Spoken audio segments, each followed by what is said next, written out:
శుక్రవారం రోజున సూర్యాపేట జిల్లా కేంద్రంలోని సాయి బాలాజీ ఫంక్షన్ హాల్లో సర్దార్ సార్వాయి పాపన్న కళ్ళు గీత కార్మికుల గౌడ సంఘం సూర్యాపేట జిల్లా కార్యవర్గ సమావేశం జిల్లా అధ్యక్షులు పులుసు వెంకన్న గౌడ్ ఆధ్వర్యంలో నిర్వహించిన సమావేశానికి సభాధ్యక్షులు యాదాద్రి భువనగిరి జిల్లా అధ్యక్షులు పరిటాల రవికుమార్ గౌడ్, తెలంగాణ రాష్ట్రంలో పలు జిల్లాల నుండి విచ్చేసిన కల్లుగీత కార్మిక గౌడ సంఘం అధ్యక్షులు, నాయకులు సమావేశాన్ని ఘనంగా నిర్వహించారు. ఈ కార్యక్రమంలో నాగమణి సూర్యాపేట జిల్లా మహిళా అధ్యక్షురాలు నవ్య, జిల్లా మహిళా విభాగం ప్రధాన కార్యదర్శి పరశురాం, రమేష్, బూర నాగరాజ్, సత్యనారాయణ, తిరుపతి, ఆంజనేయులు, రవీందర్, కోటయ్య, నరసింహ, శంకర్, సంధ్య, మంగమ్మ, పులుసు నరహరి, నాతి మహేష్, వడ్లకొండ వెంకన్న తదితరులు పాల్గొన్నారు.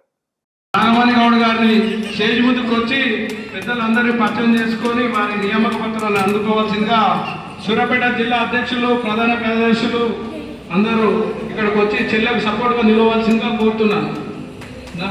యూత్ ప్రెసిడెంట్ ఎట్లనే సహకరించుకోవాలి నిలబడు స్టేజ్ దగ్గర ఇక్కడ జిల్లా ప్రధాన కార్యదర్శి నాగరాజ్ గౌడ్ గారు వీళ్ళందరూ ఉండాలి. అక్కడ ఫోటో ఎట్లా వస్తుంది తప్పుడు. ఇప్పుడు నెక్స్ట్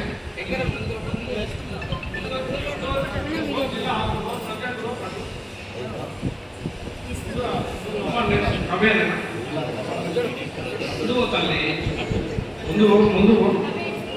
ముందు పోవాలి. మహిళలను ముందుంచి యూత్ మహిళలు ముందుకు వెళ్తేనే వెనకంగా ముస్తాన్ కార్మికులు ముందుకు వెళ్తారు. యూత్ ప్రెసిడెంట్ కూడా జిల్లా సాంస్కృతిక తమ్ముడు ఇలా తాటి చెట్టుతో పాటు మన ఈత చెట్లను నాటడానికి మాకు 2-3 ఎకరాలు ఇవ్వండి. ఈత పొలం నేర్పండి. ఎందుకంటే ఈత కళ్ళు కూడా ఈరోజు చాలా డిమాండ్ ఉంది మార్కెట్లో.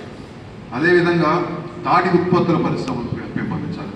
అంటే డెవలప్ కావాలంటే చాలామంది ఇప్పుడు ఈ వృత్తి చేయడానికి చాలామంది ఆటో డ్రైవర్ గాను, లేకుంటే ఓటలు పెట్టుకోవడము, లేకుంటే రకరకాల పరిస్థితులు మొత్తం వెళ్ళిపోతారు. అసలు ఆ ఊర్లో మొత్తం గౌడ కుటుంబాలన్నీ అసలు ఇదో రొట్టెలు ఉండేవి, కమ్మలు ఉండేవి, ఏమి ఇప్పుడు అక్కడ అందుకే వెళ్ళిపోతారు. అంతా చాలా బాధాకర విషయం. దయచేసి తాటి ఉత్పత్తులకు సంబంధించిన పరిశ్రమలు, ఈ నీరకలకు సంబంధించింది, ఆ బెల్లం ఉత్పత్తి సంబంధించింది, ఈ నీర పానీయాలకు సంబంధించింది దయచేసి మీరు రాష్ట్ర లెవెల్లో ముఖ్యమంత్రి కానీ లేకపోతే సంబంధిత ఎక్సైజ్ మినిస్టర్ కానీ మీరు దృష్టి పట్టుకోవాలి.